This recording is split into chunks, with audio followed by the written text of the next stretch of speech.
আমাদের মেয়েদের জীবনটা কত অদ্ভুত, তাই না? যেই বাড়িতে জন্ম, বেড়ে ওঠা, ছোট থেকে বড় হওয়ার কত স্মৃতি, সেই বাড়িতেই আমরা একদিন অতিথি হয়ে যাই। বিয়ের পর চাইলেও আর বাবার বাড়ি আগের মতো থাকা যায় না, কারণ তখন তো বিয়ে হয়ে গেছে, নিজের সংসার আছে। আসলে মেয়েদের জীবনটাই এমন, তাদেরকে সবকিছুর সাথে মানিয়ে নিয়ে চলতে হয়। আর মেয়েদের সবকিছু হলেও কখনো নিজের বাড়ি হয় না, হয়তো বাবার বাড়ি নয়তো শ্বশুর বাড়ি, এটাই বলতে হয়। আসসালামু আলাইকুম সবাইকে, আশা করি সবাই অনেক বেশি ভালো আছেন। বেশ অনেকদিন পর বাবার বাড়ি গিয়েছিলাম। আসলে আমাদের মেয়েদের বিয়ে হওয়ার পর নিজেদের সংসার নিয়ে এত বেশি ব্যস্ত থাকি যে বাবার বাড়ি জাস্ট 2-1 দিনের জন্য বেড়াতে যেতে পারি। প্রত্যেকটা মেয়েই কিন্তু বাবার বাড়ি যাওয়ার পর আলাদা একটা শান্তি অনুভব করে, কারণ তখন তাকে কোনো ব্যাপারে চিন্তা করতে হয় না, টেনশন ফ্রি থাকতে হয়।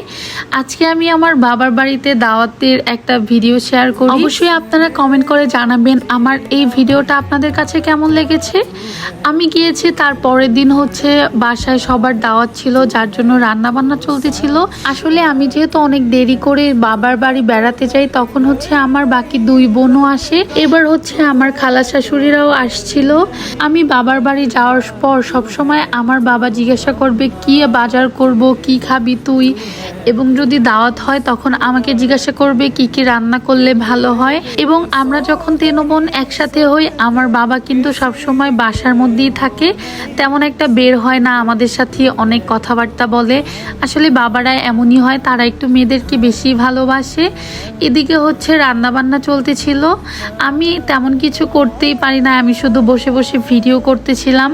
আমার আপু, দেন হচ্ছে ভাবি, মা, এরাই রান্না করতেছিল। আর আমি কোনো কিছু করতে বসলে আমাকে সব হাতের কাছে আয়না দিতে হয়, যার জন্য ওরা বলে যে না, তোর রান্না করতে হবে না, তুই রান্না করলে সব আমাদেরই আগাই দিতে হয়, যার জন্য আমরাই রান্না করি। তাই আমি বসে বসে ওদের রান্নাই দেখতেছিলাম, আর মাঝে মধ্যে ভুল ধরতেছিলাম যে এটা বেশি দে, এটা কম দে, এই আর কি।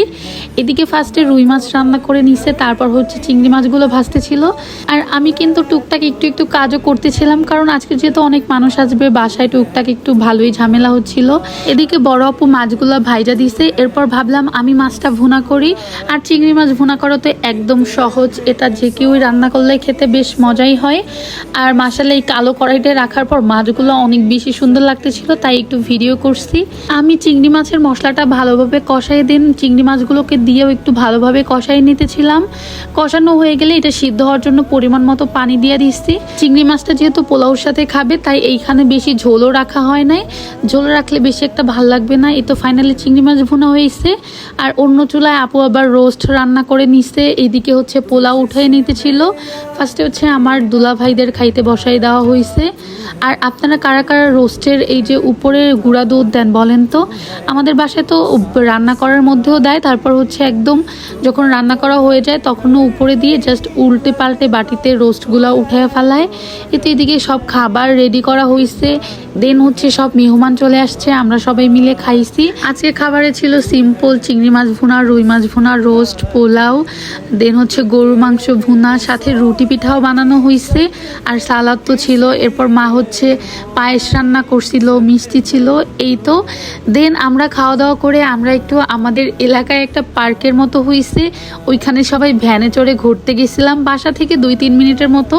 বাট আমাদের হাইটা যাইতে অনেক বেশি কষ্ট হইতো, এই জন্য আমরা ভ্যান নিয়ে যাইতেছিলাম, আর অনেক বেশি হাসাহাসি করতেছিলাম, কারণ কেউ যদি এখান থেকে পড়ে যায় তাইলে তো অবস্থা খারাপ। কারণ একটা ভ্যান গাড়িতে আমরা 8 থেকে 9 জনের মতো উঠছিলাম, যার জন্য খুবই ভয় ছিলাম। এই তো আমরা চলে এসেছি আমাদের এলাকার সিম্পল ছোটোখাটো একটা পার্ক, যেটার নাম হচ্ছে চারুপল্লী। এখানে গিয়ে দেখি ভালোই মানুষজন ছিল, কারণ সবাই হচ্ছে কোনো কিছুর নতুন একটু নাম হলে সবাই দেখতে যায়, এই আর কি। এখানে তেমন কিছুই নাই, বসার কিছু জায়গা ছিল, আর ফুল গাছ লাগানো ছিল। বরাবরের মতো ফুল দেখলেই তো আমার একটু ধরতে ভালো লাগে, কারণ আমি অনেক বেশি ফুল পছন্দ করি। যখন নিজের একটা বাড়ি হবে, নিজের একটা ছাদ থাকবে, মাশাআল্লাহ আমি সেখানে সব ধরনের ফুল গাছ লাগাবো। ফুল আমার এতটাই পছন্দের। এই তো চারপাশটা একটু ঘুরে ঘুরে দেখতেছিলাম, আর আমার বারবার ফুলের দিকেই চোখ আটকে যায়, কারণ ফুল আমার অনেক বেশি পছন্দের। আর এখানে একটা ফুল দেখে ভাবছিলাম কি কাঠগোলাপ, পরে দেখি না এটা কাঠগোলাপ না, বাট কাঠগোলাপের মতোই দেখতে। এই তো এরপর আমরা এখানে জাস্ট 3-4 মিনিটের মতো একটু ঘুরে দেখছি, কারণ এটা অনেক বেশি ছোট আর তেমন দেখার মতো কিছুই নাই। ব্যাস কয়েকটা ছবি টবি তুলে আমরা বের হয়ে গেছি আবার ভ্যানে করে। আর এই ফুলটা কিন্তু আমি না, আমার ভাগ্নি ছিঁড়ছে, তারপর হচ্ছে আমাকে ভ্যানে ওঠার পর দিচ্ছিল, আমি একটু ভিডিও করে নিছিলাম এই আর কি। এই তো এরপর এখানে 2-3 মিনিটের মতো থাকছি। আসলে ওইখানে খাওয়ার তেমন কোনো দোকানে ছিল না, আর আমরা যেহেতু লেট করে খাইছি তাই আমরা এখানে কিছু খাইও নাই। ব্যাস আবার বাসার দিকে রওনা দিয়ে দিচ্ছি। আসলে ভ্যানে করে যাইতে ভালোই লাগতেছিল, অনেক বাতাস ছিল আর অনেক দিন পর ভ্যানে উঠছি। এই তো ছিল আজকে আমার বাবার বাড়ি দাওয়াত খাওয়ার একটা ভিডিও। আপনাদের কাছে ভিডিওটি কেমন লেগেছে সেটা অবশ্যই কমেন্ট করে জানাবেন। আর আমার ভিডিওগুলো ভালো লাগলে পেজটাকে ফলো দিয়ে রাখবেন। Thanks for watching everyone. আল্লাহ হাফিজ সবাইকে। আবার দেখা হবে নতুন কোনো ভিডিওতে।